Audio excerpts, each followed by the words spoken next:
UP समेत 5 राज्यों में कांग्रेस की किरकिरी का असर हरियाणा पर क्या होगा, कितना होगा, आज इस पर बात करेंगे।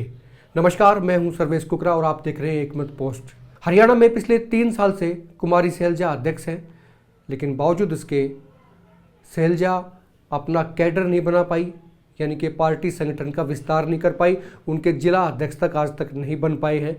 ये स्थिति इन चुनाव से पहले भी थी, आज भी है। लेकिन ये जो चुनाव हुए, नतीजे आए, यूपी जैसे बड़े प्रदेश में जहाँ से कांग्रेस निकल कर आती है, वहाँ पर सिर्फ 2 सीटों पर कांग्रेस का सिमट जाना क्या बताता है। और पंजाब जैसे स्टेट में जहाँ पहले इनकी सरकार थी, मुख्यमंत्री के दावेदार दोनों सीट से हार जाते हैं, उनके अध्यक्ष हार जाते हैं, पार्टी ही कहिए या कि हार जाती है, पार्टी ही कहिए कि डूब जाती है बिल्कुल। ऐसे में जो नेबरिंग स्टेट है हरियाणा, यूपी से भी टच करता है थोड़ा सा, पंजाब से तो करता ही है, इसका असर हरियाणा में क्या होगा, इस पे चर्चा करेंगे। दरअसल एक वानगी मैं ताज़ा आपको देता हूँ, आपके सामने रखता हूँ। कुछ दिन पहले ही, पिछले हफ्ते ही एक मीटिंग होती है हरियाणा के कांग्रेस नेताओं की, और उस पर ये मंथन होता है। उस मीटिंग में ये विचार होता है कि जो प्रदेश में 51 नगर परिषद नगर पालिकाओं के चुनाव होने हैं, उनमें पार्टी को क्या करना चाहिए, क्या पार्टी को सिंबल पर चेयरमैन के प्रत्याशी उतारने चाहिए या नहीं उतारने चाहिए। कुछ नेताओं ने कहा कि हाँ, उतारने चाहिए, लड़ाना चाहिए, सिंबल देना चाहिए। लेकिन कुछ नेताओं ने, 1-2 नेताओं ने बल्कि ये कहें तो ये भी कहा कि पहले पार्टी का संगठन विस्तार कर लीजिए, संगठन बना लीजिए, उसके बाद में सिंबल पे लड़ने की तैयारी की बात सोचिए। इससे पहले कोई फ़ायदा नहीं है, कोई हल नहीं निकलेगा, पार्टी की ओर फजीत होगी। ये हालात भी एक हफ्ता पहले के जैसे मैंने बताया। लेकिन अब ये जो चीज़ें थी, पहले से लग रहा था कांग्रेस पार्टी को भी, कांग्रेस के नेताओं को भी, अब इसमें और क्या होगा, क्या गुंजाइशें हो सकती हैं, क्या चीज़ें हो सकती हैं, क्या पार्टी हाईकमान को बदलाव करने चाहिए, और बड़े बदलाव की गुंजाइश है। ऐसा मेरा पहले भी मानना था, आज भी मानना है कि कांग्रेस में इस बात की बेहद गुंजाइश है, लंबी चौड़ी गुंजाइश है कि पार्टी के आला कमान को, बड़े नेताओं को बड़े फेरबदल करने की पहल करनी होगी। कांग्रेस अध्यक्ष की हम बात कर रहे थे। कांग्रेस के एक प्रभारी भी हैं, विवेक बंसल। मैं बता दूं, उन्होंने भी यूपी में चुनाव लड़ा था। अलीगढ़ के पास में कोहली उनकी विधानसभा क्षेत्र है, वहाँ से चुनाव लड़ा था। पिछली दफ़ा भी उन्होंने 2017 में भी वहाँ से चुनाव लड़ा था, वो हार गए थे। और अब 2022 में भी वो चुनाव हार गए हैं। जब पूरी पार्टी ही हार गई है तो विवेक बंसल भी क्या करें। लेकिन बताना इसलिए ज़रूरी है क्योंकि हरियाणा में वो कांग्रेस के प्रभारी बनाए हुए हैं, पिछले काफ़ी समय से काम कर रहे थे। तो बीच में वो चुनाव लड़ने के लिए यूपी गए थे, शायद अब लौट कर आ जाएंगे क्योंकि वो हार चुके हैं। और आप लोग जानना चाहेंगे, इसलिए मैं बता देता हूं कि वो हारने के बाद में नंबर 2 या नंबर 3 पर नहीं, नंबर 4 पर रहे हैं। जिस सीट से विवेक बंसल ने चुनाव लड़ा, वहाँ से बीजेपी ये सीट जीती है। और हार जीत का जो फैसला है वो काफ़ी है। वो इसलिए भी है क्योंकि विवेक बंसल चौथे नंबर पर रहे थे। जीतने वाले कैंडिडेट को लाख के आसपास वोट मिले, लेकिन बंसल साहब 15,000 कुछ वोटों पर सिमट गए। आप ये भी कहेंगे कि चलता रहता है, जब पूरी पार्टी हार गई तो बंसल साहब क्या करेंगे। बिल्कुल आप सही कह रहे हैं। पार्टी किस किस की बात करेंगे, 403 सीटें थी, 2 जीती है, 401 पे तो कांग्रेस हारी ही है। आप में से काफ़ी लोग ये भी पूछ रहे थे कि बंसल साहब के बारे में कुछ और बताइए, कांग्रेस के प्रभारी हैं तो जनता भी जानना चाहती है कि वो कैसे कैसे हैं, उनकी क्या क्वालिफिकेशन है, क्या कद है, क्या चीज़ें हैं। ज़्यादा तो मुझे नहीं पता, लेकिन चुनाव आयोग की साइट पर जाकर जब मैंने उनके बारे में देखा था तो उसमें पता लगा कि ही इज़ ग्रेजुएट, वो स्नातक हैं, पढ़े लिखे हैं।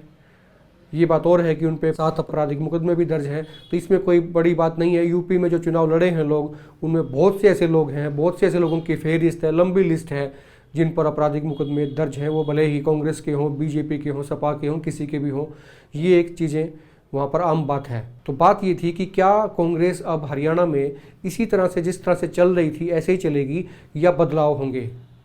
एक बड़ा बदलाव, परिवर्तन जिसको आप कह सकते हैं, वो संगठन पर हायर लेवल पे हो सकता है।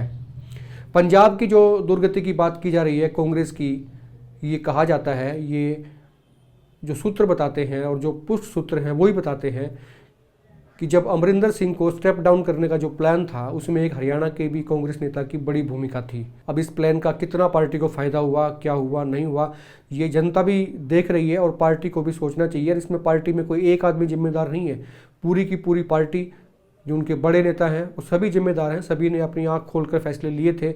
अब उनको जिम्मेदारी भी लेनी चाहिए कि क्या उनके फैसले सही थे, गलत थे। बात नवजोत सिंह सिद्धू की हो, उनको रोके ना जाने की बात हो या कुछ और हो, ये तमाम फैसले जो परिवर्तन किए थे कांग्रेस ने, क्या सोच के किए थे, नतीजे आगे लोगों ने मैंडेट दे दिया। आम आदमी पार्टी वहाँ चुकी है, 5 साल उनको हिलाने वाला अब कोई नहीं है। अब कांग्रेस की बात जहाँ तक है तो भूपेंद्र सिंह हुड्डा के लिए परेशानी पहले भी ये थी, आज भी ये है कि संगठन का जो नेतृत्व वो मांग रहे थे, उनकी जो लॉबी के जो विधायक हैं वो भी डिमांड कर चुके थे, कर रहे थे। क्या उनको अब ये मिलेगा, मौका मिलेगा, उनकी मनपसंद का अध्यक्ष हरियाणा में कोई नया बन सकता है, या वो खुद या दीपेंद्र सिंह हुड्डा या उनके किसी नज़दीकी को अध्यक्ष बनाया जा सकता है, इसकी संभावनाएं अब जोर पकड़ रही हैं। अगर नहीं बनाया जाएगा तो आप ये तय मानिए कि आने वाले कुछ दिनों में बहुत जल्दी बड़ा परिवर्तन हरियाणा की कांग्रेस में देखने को मिल सकता है। पार्टी में से धड़े जो हैं वो अलग होकर कुछ और नया खेल भी कर सकते हैं। लेकिन अब नगर परिषद, नगर पालिका चुनाव में कांग्रेस की भूमिका क्या रहेगी, कांग्रेस अपनी भूमिका किस तरह से अदा करेगी, क्या वो कैश करने की कोशिश करेगी, नाम को सिंबल बांटे जाएंगे, ये अभी ना तो इस पे फैसला हाँ में हुआ है ना में हुआ। जैसे मैंने बताया, मीटिंग जरूर हुई थी। इस मीटिंग में कुछ नेताओं ने ये कहा था कि सिंबल पर चुनाव लड़ाए जाने चाहिए ताकि उनको भी जनता के बीच में जाने का मौका मिले, उनके लोग जीत के आए, पार्टी का नाम हो, प्रचार हो। लेकिन एक दो जो गंभीर नेता थे उन्होंने ये सवाल खड़ा किया था कि पार्टी संगठन तो तैयार नहीं कर पाई, सिंबल पर चुनाव कैसे लड़ाएंगे, बेमानी बातें हैं, कोई आनी जानी नहीं है, ये विचार आप छोड़ दें, पहले संगठन बनाएं, संगठन खड़ा करें, जिला अध्यक्ष तय करें, और जो तमाम लॉबी होती हैं, पूरी टीम होती है कांग्रेस की, वो आप तैयार करें, इस ढांचे को दुरुस्त करें, उसके बाद में चुनाव को लड़ने की या सिंबल देने की सोची जानी चाहिए। लेकिन 3 साल से कांग्रेस के नेताओं ने सिर्फ सोफे तोड़े, सोफों के स्प्रिंग तोड़ दिए, बैठ बैठ के काम कुछ नहीं किया। ये जनता ने देख लिया और आने वाले दिनों में भी मुझे लगता है कि कुछ नमूने और आएंगे। लेकिन हरियाणा, जहां पर जनता तो कांग्रेस की तरफ आंख लगाए बैठी है, उनकी राह देख रही है, लेकिन पार्टी नेताओं को ये समझ नहीं आ रहा है कि वो कैसे चलें, किस तरह चलें, जनता के सामने किस तरह से पेश आएँ, जनता उन पर किस तरह से पूरा भरोसा करे। लेकिन ये आप तय मान के चलिए कि जब 5 राज्यों में से 4 राज्यों में बीजेपी जीत कर आती, सरकार बनाने की पोजीशन में होती है, और यूपी में तो खास करके आप समझिए कि उम्मीद से ज़्यादा सीटें ले जाती। हालांकि उनकी पिछले दफ़ा से इस बार सीटें कम आई है, लेकिन इस माहौल के बावजूद, किसानों का भी जिसमें एजेंडा था, सब चीज़ें थी, उसके बावजूद एक बेहतरीन प्रदर्शन करते हुए 250 का आंकड़ा जब पार कर जाती है अकेली बीजेपी प्लस की बात छोड़ दीजिए, तो आप ये मान के चलिए कि हरियाणा में भी इसका असर होगा। खट्टर सरकार थोड़ी सी मजबूत इससे ज़रूर होगी। जो हवा उत्तर से आएगी बीजेपी की, यूपी से होते हुए हरियाणा में जो हवा घुसेगी, तो ये खट्टर सरकार में भी ताजगी लेकर आएगी। आप इससे कितना इत्तेफाक रखते हैं, कमेंट करके मुझे बताएं। वीडियो को शेयर करें, लाइक करें और अपनी राय ज़रूर दें। आप देखते रहें एकमत पोस्ट। नमस्कार।